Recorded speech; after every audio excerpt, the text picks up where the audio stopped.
cek. Kelengkapan dokumen itu juga sangat perlu diperhatikan. Awalnya kita mulai dari STNK.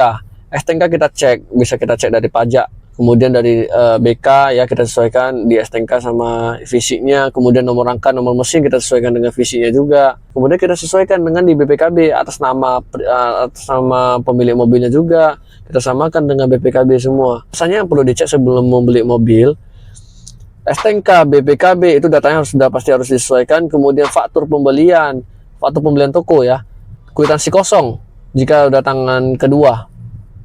Kemudian fotokopi KTP pemilik pertama ya.